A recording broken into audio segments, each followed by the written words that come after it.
Welcome, the anointed ones. Every war begins in the mind long before a single shot is fired. For decades, intelligence agencies have understood a chilling truth. The sharpest weapon on Earth isn't a drone, a missile, or a spy satellite. It's a human mind that knows how to bend perception without breaking a sweat. The CIA has a $60 billion annual budget, but what they crave most isn't another gadget. It's a person who can read a room like an encrypted file and reshape outcomes without lifting a finger. That's where you come in. You've been playing psychological chess while everyone else is still fumbling with checkers. You've turned survival into strategy, reading motives like headlines and diffusing manipulation before it detonates. And here's the part they don't put in recruitment ads. You're not just a good candidate. You're the blueprint they've been searching for. Think about it. While most people argue, you diagnose. While they react, you predict. You've been running covert operations in your everyday life without even realizing it, extracting truths, mapping weaknesses, and shifting dynamics in ways even trained operatives struggle to replicate. It's almost funny when you think about it. The CIA spends millions training people to do what you've been doing for free since you learned how the human psyche really works. But now the game has changed. You're not just surviving psychological warfare, you've perfected it. And that makes you the kind of asset entire agencies compete to recruit. Buckle up, because what you're about to hear will confirm something you've probably felt in your gut all along. You're not playing their game, they're circling yours. Number one, you've mastered perception engineering. You've mastered perception engineering in a way that very few people on this planet ever will.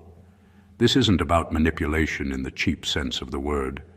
It's about precision, understanding how people build their version of reality and then subtly introducing the right pieces at the right time so their entire perspective shifts without force.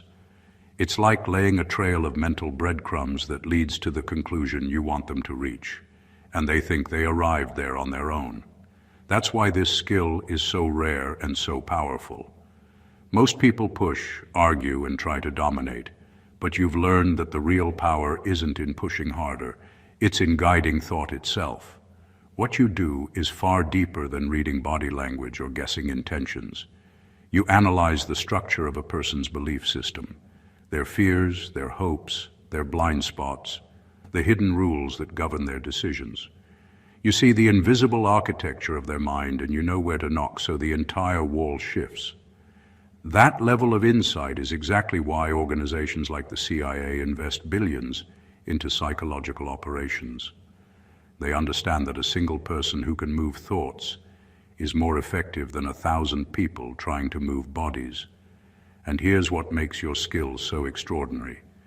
You do it without leaving fingerprints. You don't coerce or threaten. You don't make people feel like they've been tricked. You make them feel understood, seen, and safe, while quietly reordering the entire playing field. That's what separates crude manipulation from perception engineering. One leaves a bitter taste. The other leaves people thanking you while walking straight into a new reality. This is not an accident.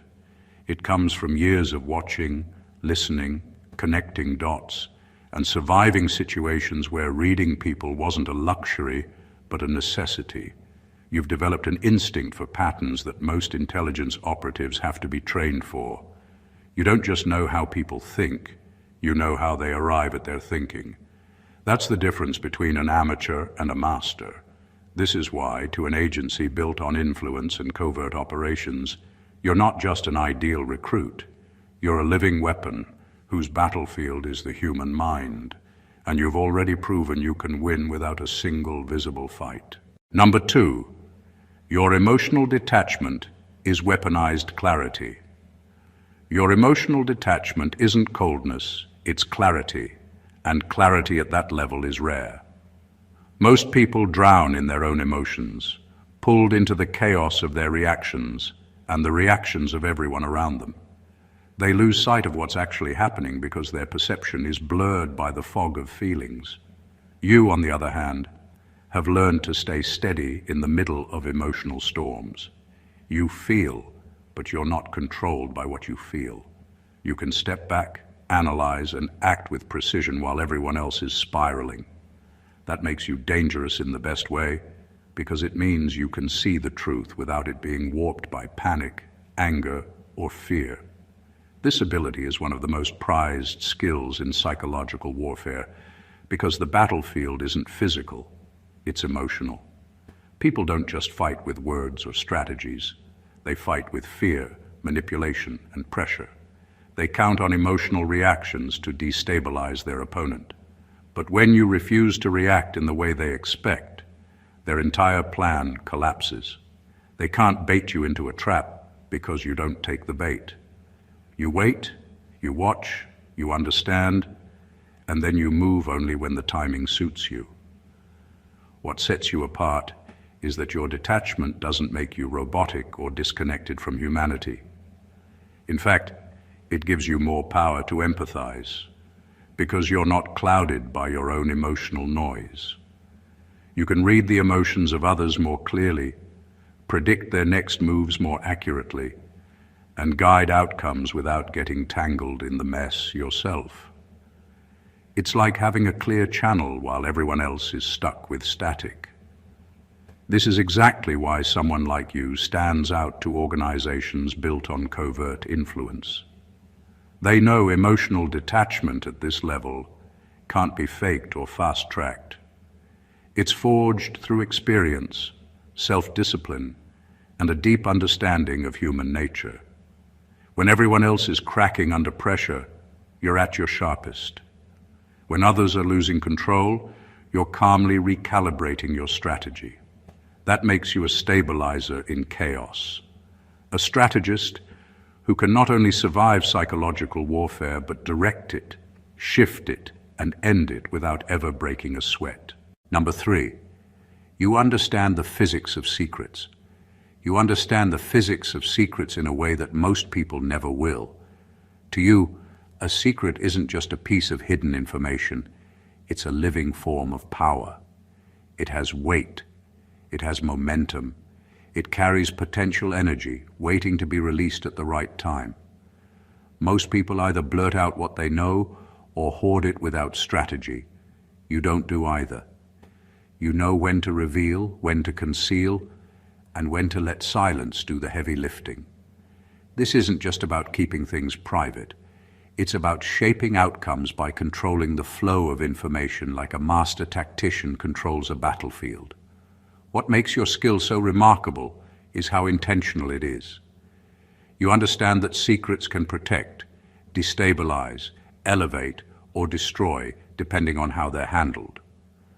A badly timed disclosure can collapse an opportunity, but a well-placed revelation can change an entire power dynamic overnight. You're fluent in that timing. You store information the way a strategist stores ammunition, and you never fire unless it serves a purpose. That level of discipline is exactly what separates you from people who treat secrets as gossip or leverage without understanding the consequences. This is why organizations built on intelligence value someone like you so highly. Intelligence work isn't just about collecting secrets. It's about knowing their weight, their impact, and their ripple effect. You already understand that each secret is a tool with multiple edges. In your hands, it can be a shield or a sword. It can build trust when offered or build fear when withheld. It can open doors or close them forever. That's the kind of mastery agencies spend years trying to train into operatives. But what makes you even more exceptional is that your handling of secrets doesn't come from greed or recklessness. It comes from a deep instinct for survival and strategy. You've learned that not every truth needs to be spoken, not every secret needs to be used, and not every piece of knowledge should be traded. This wisdom makes you unpredictable in the best way. It means you can walk into a situation holding the one piece of information that could change everything, and no one will know until you decide the moment is right. That's power on a level very few people will ever understand. Number 4, you can break groupthink without breaking yourself. You have an unusual ability to disrupt groupthink without becoming the villain in the room, and that's far rarer than most people realize. Groupthink is a powerful force. It keeps teams, communities, even entire societies locked into shared assumptions, even when those assumptions are harmful or false. Most who challenge it do so clumsily. They push too hard, they offend, they alienate, and as a result, they're rejected before their ideas ever get a fair hearing. But you approach it differently. You don't simply attack the collective belief. You dismantle it from the inside by questioning its foundations in a way that feels non-threatening. You disarm the defense mechanisms of the group even as you shift its perspective. This is not accidental. You have a natural instinct for language, timing, and emotional calibration. You understand that when people feel cornered, they double down on their beliefs. So you never corner them. You plant ideas like seeds, you redirect without shaming, and you present alternatives without making people feel foolish for what they believed before. That's why you can stand in a room full of people locked into a single narrative, and by the time you're done speaking, the narrative has cracked, and yet no one is angry at you for it. They're intrigued, sometimes even grateful, because you've given them permission to think differently without making them feel attacked. This ability is a form of influence that intelligence agencies study obsessively because it's the backbone of covert operations. It's not just about persuading individuals. It's about shifting entire systems of thought while maintaining your own credibility. To do this, you must hold your own identity separate from the group, which you've mastered. You're not seduced by belonging at the cost of truth. You're not swayed by applause or silenced by disapproval. This makes you immune to the very pressures that keep most people compliant. In a world where conformity is enforced not by chains but by social rewards and punishments, the capacity to break groupthink without breaking yourself is a kind of superpower. It means you can move through any environment, corporate, political, cultural, and plant disruptive truths without losing your footing. For people and agencies who trade in influence, that's not just a talent, it's gold. Number 5, your mind functions like a counterintelligence grid. Your mind operates like a living counterintelligence grid, scanning every environment you enter for hidden patterns most people will never see. Where others take situations at face value, you instinctively probe beneath the surface. You're not paranoid. You're precise. You pick up on anomalies, the subtle inconsistencies in someone's tone, the offbeat timing of a message, the strange overlap between unrelated events, and instead of dismissing them as coincidences, you map them. You connect dots that others don't even realize are on the page. This isn't just observation, it's analysis at a level that feels almost automatic. What makes this skill so powerful is that it shields you from deception while giving you leverage over it. People who rely on manipulation thrive on being underestimated. They count on their targets to be distracted, emotional, or too trusting to notice the seams in the story. But with you, those seams light up like warning signs. You're able to sense infiltration, whether it's a person, an agenda, or an idea, because you're attuned to patterns of movement, not just words.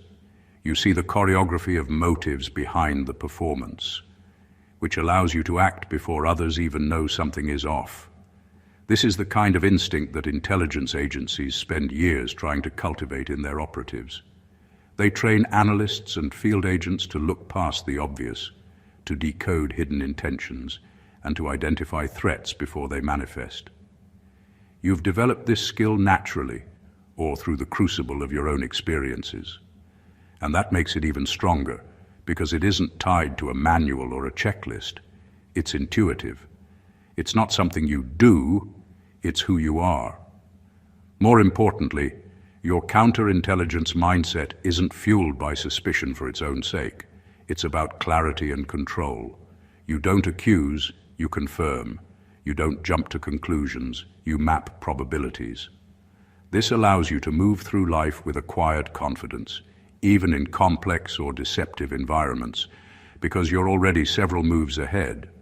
That's why, to people and organizations built on strategy and secrecy, you're more than just an observer. You're an active safeguard, a filter, and an early warning system. In psychological warfare, that makes you invaluable. Number 6, you deploy psychological weapons without leaving fingerprints.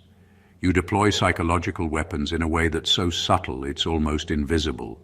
Your power doesn't come from loud confrontations or public takedowns.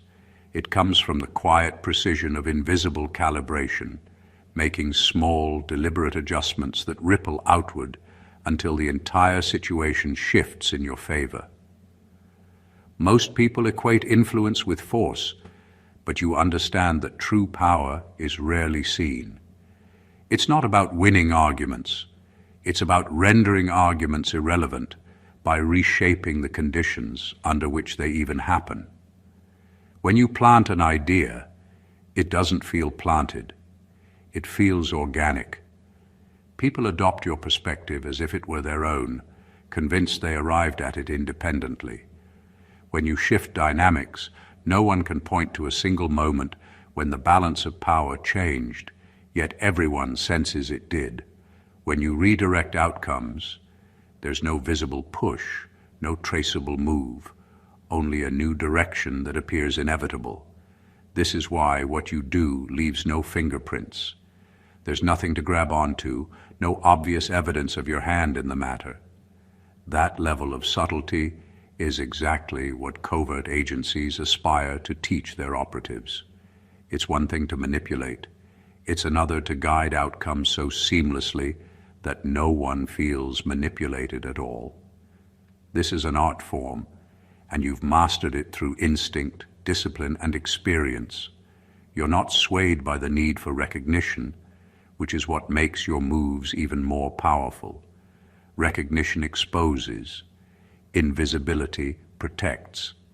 This skill is dangerous in the best sense because it allows you to exert influence without backlash. People can't retaliate against what they can't see. They can't resist what they don't realize is happening. And yet, because you're not using this ability to exploit but to navigate, you remain grounded, not cynical. You've learned that the most effective psychological weapons aren't threats or tricks. They're subtle shifts in framing, timing, and energy that make resistance dissolve without a fight. It's this precision, this quiet, almost surgical ability to move minds and outcomes without leaving a mark, that makes you so valuable in any arena built on influence. While others burn bridges or expose themselves through brute force, you move through the same space like a ghost, rearranging the entire board without anyone realizing who was holding the pieces all along. Number 7, you exploit cognitive blind spots with surgical precision. You exploit cognitive blind spots with a precision that feels almost surgical. Every human being has perceptual weaknesses, biases they're unaware of, mental shortcuts they rely on, emotional triggers they can't control. Most people stumble into these weaknesses by accident or use them crudely, but you've learned to identify them with accuracy and patience. You don't just see what a person thinks, you see how they think. You can map their mental habits, anticipate their default reactions, and then guide them toward exposing their own vulnerabilities without them realizing you're steering the exchange. This isn't manipulation in the cheap, predatory sense. It's a disciplined understanding of human nature. You know that people aren't neutral processors of reality. They're constantly filtering information through their fears, hopes, memories, and assumptions. By recognizing which filter someone is using, you can present ideas, questions, or challenges in a way that bypasses their defenses entirely. They open doors for you without noticing they've done it. They reveal more than they planned, agree to more than they expected, and often thank you for the experience because you made it feel natural rather than forced. Intelligence agencies invest heavily in training operatives to do this, because it's at the core of psychological operations. A well-placed question at the right time can expose a weakness that hours of interrogation could never reach. A subtle reframing can turn an adversary into an informant without a single overt threat.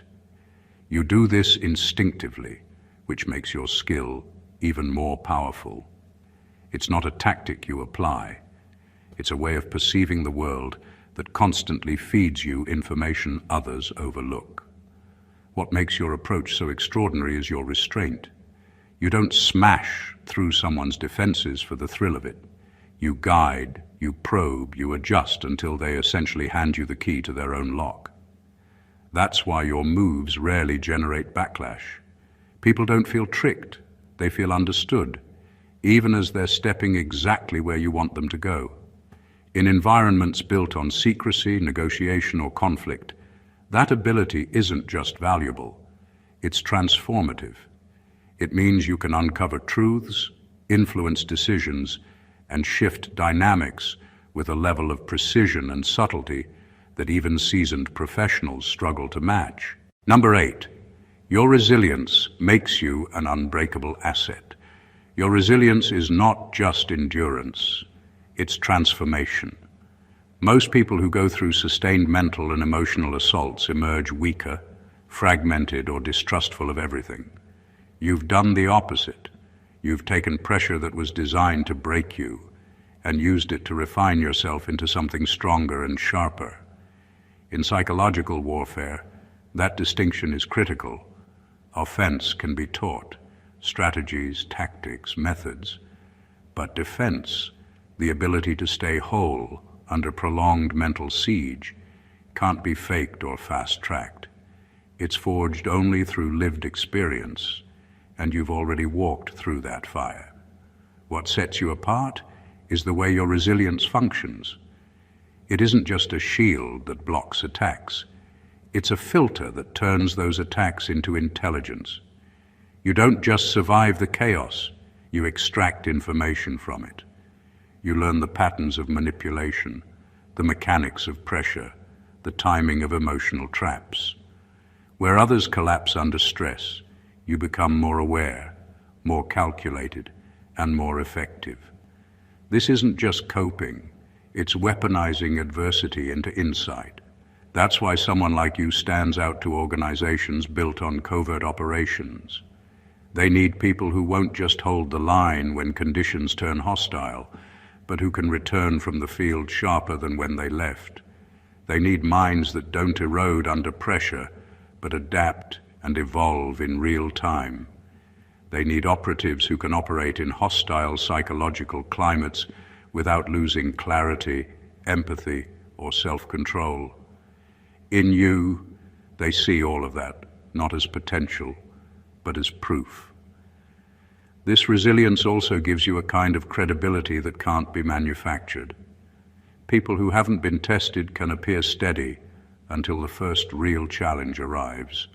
You've already been through the challenges, many of them invisible to the outside world, and you've proven you can't be easily destabilized. That makes you not only trustworthy, but unpredictable to adversaries. They can't intimidate what won't break. They can't demoralize what refuses to collapse. In psychological warfare, this makes you more than an asset. It makes you a rare breed of operative. You're not just another person in the field. You're the person who can enter a storm, gather intelligence in the middle of it, and return stronger than when you left. That's the kind of resilience no amount of training alone can produce. Number 9, you transmute information into influence instantly. You have an ability that most people, even highly trained professionals, struggle to develop. You don't just collect information, you convert it. Where others drown in endless data, you process it almost instinctively, filtering out noise and extracting the signals that matter. This isn't about memorizing facts or being quick-witted.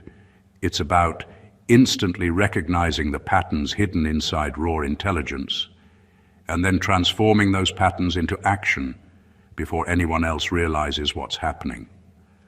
By the time others are still analyzing, debating, or hesitating, you've already made your move, and that move reshapes the entire field.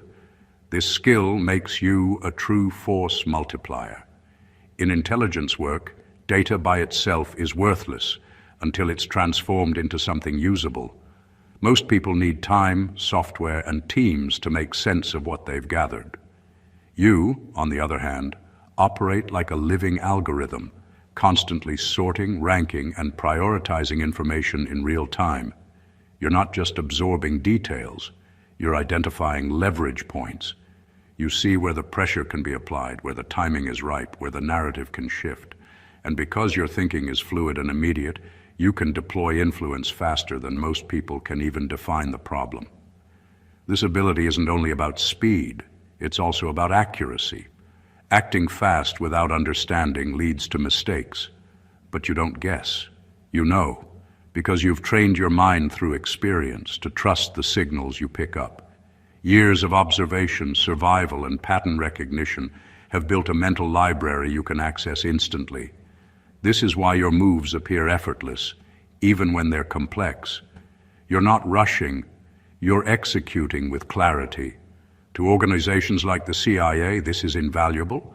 They spend billions trying to fuse information from countless sources into clear, actionable intelligence. Someone who can do that internally, in real time, becomes more than an operative. They become an advantage.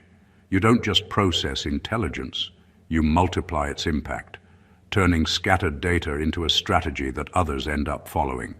It's this combination of speed, precision, and insight that makes your skills so rare. You don't just know things. You know how to use what you know in the exact moment it matters most. That's not only intelligence, it's power in its purest form. Number 10, you understand loyalty as a currency, not a virtue. You understand loyalty not as a simple virtue, but as a living currency, and that gives you a strategic edge most people never develop. Where others are blinded by the idea that loyalty is automatically noble or permanent, you see it for what it really is: fluid, conditional, and transactional. You don't confuse sentiment with structure. You know that alliances exist because of mutual benefit, shared goals, and overlapping interests, not because of blind devotion. This doesn't make you cold. It makes you realistic. It allows you to navigate complex networks of power without being deceived by appearances. Most people are either naive or cynical about loyalty. The naive treat it as sacred and unbreakable, leaving themselves open to betrayal because they assume commitment is fixed. The cynical treat it as worthless, burning bridges and trusting no one. You operate in the space between those extremes. You test loyalty, you invest in it, you measure its returns. You know when to reinforce it and when to withdraw it. You see that loyalty, like any currency, gains or loses value, depending on context and behavior. That's why your alliances tend to last longer and function better, because you treat them as living agreements, not static promises. This perspective is exactly what covert power structures crave, but rarely find. Intelligence work thrives on shifting allegiances, double agents, and fragile alliances. Operatives who treat loyalty like a fixed moral principle get blindsided. Operatives who treat it as disposable burnout. But someone who can read the fluctuating value of loyalty, who knows when to secure it and when to exploit it, becomes indispensable. You don't just participate in alliances, you shape them. Your understanding of loyalty as a currency also makes you harder to manipulate. You can't be guilt-tripped into blind devotion, nor can you be seduced by hollow promises. You're aware of the cost and the value of every bond you enter. That makes you steady in a world where relationships are often weapons and trust is a battlefield. To an organization built on secrets, influence, and shifting power dynamics, your mindset isn't just practical, it's essential. It means you're not a pawn moved by loyalty. You're the one deciding how loyalty itself will be played. Number 11, you've turned psychological warfare into an art of timing. You've transformed psychological warfare into an art of timing, and that is what sets you apart from almost everyone else. Most people focus on what to say, what to do, or what strategy to use. But you've discovered the hidden lever that makes all of that truly powerful. When? Timing is the invisible hand that turns even an average move into a decisive blow. In your world, a truth revealed too early becomes noise. A move made too soon loses its force, and an action delayed just enough can turn into destiny. You understand that every psychological operation is not just a set of tactics, but a choreography of moments, and you know how to place each step, so it lands with maximum impact. This is why your actions don't look forced. They look inevitable. Outsiders can't tell how you've done it, because by the time they notice, the moment has already passed, and the outcome feels natural rather than engineered. That's not luck, that's mastery. It's the ability to read emotional climates, power dynamics, and hidden pressures with such precision that you can predict not just how people will react, but when their resistance will be weakest or their receptiveness strongest.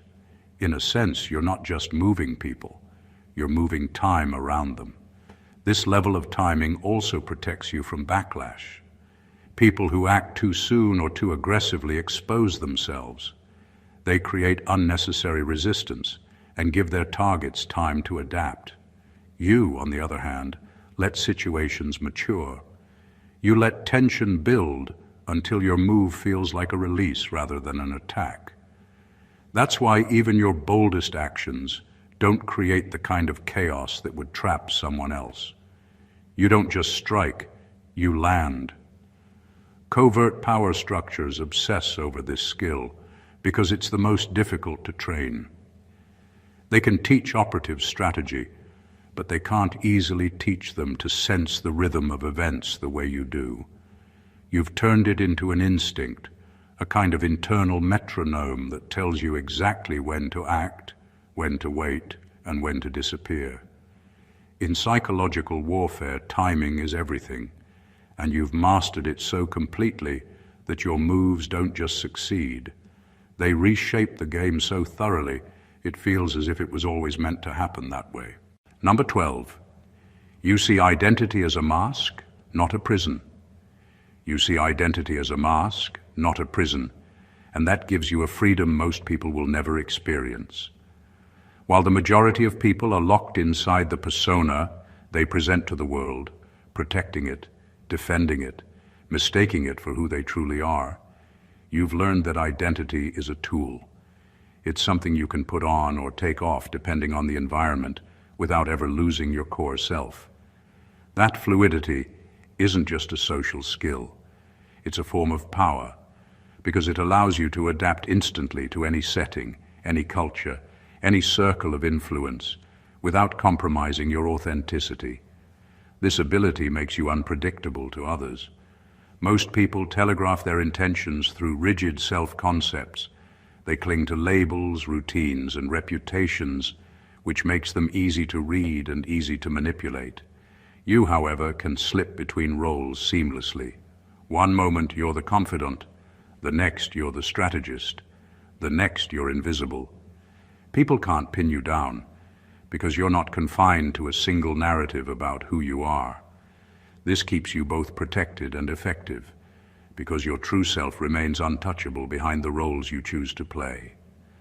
Covert operators are trained to do exactly this, but for you, it's instinctive. Agencies spend years teaching recruits how to blend into environments, mirror behaviors, and adopt cover identities without losing their psychological stability. You've already mastered that discipline. You don't just mimic, you integrate. You can reflect someone's energy enough to gain trust while keeping your own internal compass steady. That balance, being adaptable without becoming absorbed, is what makes you exceptional. Seeing identity as a mask also means you're not seduced by ego. You don't mistake the role for the reality. You understand that masks can be swapped, personas can be retired, and performances can end, but the core self remains constant and private. That makes you harder to destabilize, because no attack on your image can shake your essence. In psychological warfare, that is a rare advantage. You can infiltrate, influence, and exit without being contaminated by the environment you've entered. While others lose themselves to the roles they play, you remain intact, flexible on the surface, unshakable at the center. That's the foundation of every truly successful covert operator. Number 13, you turn hostility into intel, not trauma.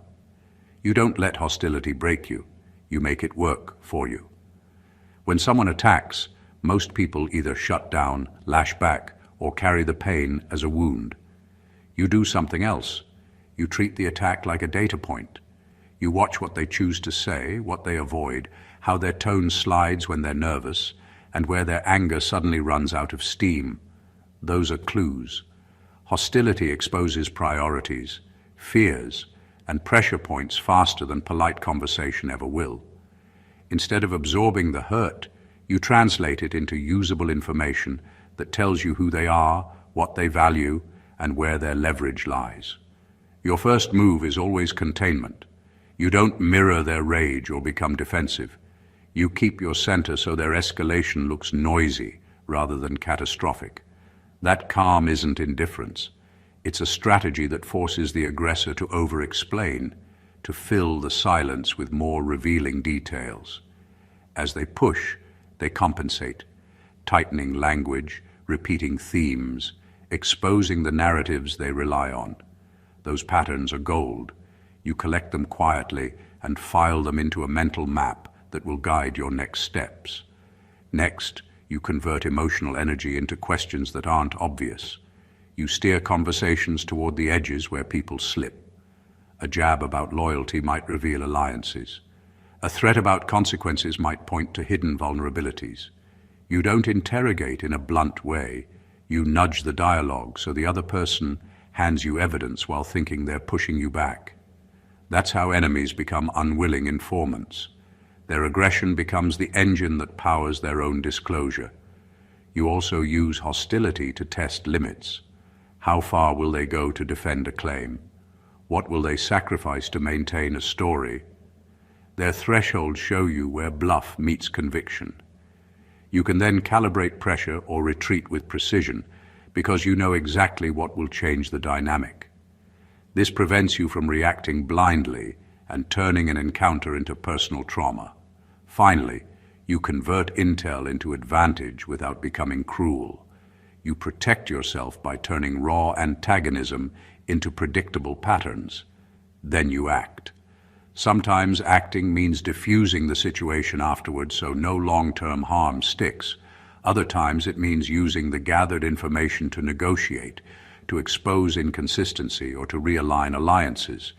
Either way, you walk away with knowledge, not scars. That's the real power. Transforming pain into strategy, turning hostility into a resource, and refusing to let other people's aggression become your permanent wound. Number 14, you don't just survive the mind game, you rewrite it. You don't just survive the mind game, you rewrite it. Most people caught in psychological warfare are stuck in reaction mode, trying to defend themselves against tactics they barely understand. Even skilled players stay within the limits of the game they've been handed. You're different. You've stopped playing by their rules entirely. Instead of running from manipulation, you dissect it. Instead of dodging attacks, you use them to innovate. You've shifted from being a target to becoming an architect, someone who doesn't merely outlast a system, but redesigns it from the inside out. This is why you're not just valuable for what you know, but for what you are. You're living proof that psychological warfare can be redefined. You've moved past the defensive posture, where resilience is measured by how much you can take, into an offensive posture where resilience means how much you can transform. The rules, assumptions, and tactics that have worked on others don't stick to you because you've learned to change the very framework those tactics operate within. That's not just survival, that's authorship. This authorship shows in how you handle information, conflict, and power. You don't simply adapt to pressure, you recalibrate it.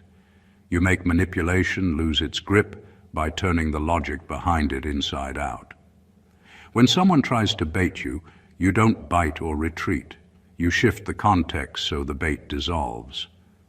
When they set traps, you don't avoid them. You rearrange the terrain so the trap collapses on its own. This isn't about clever comebacks or counterpunches. It's about rewriting the psychological script so that the old tactics become irrelevant the moment they're deployed. Covert agencies study this because it's the highest form of mental agility.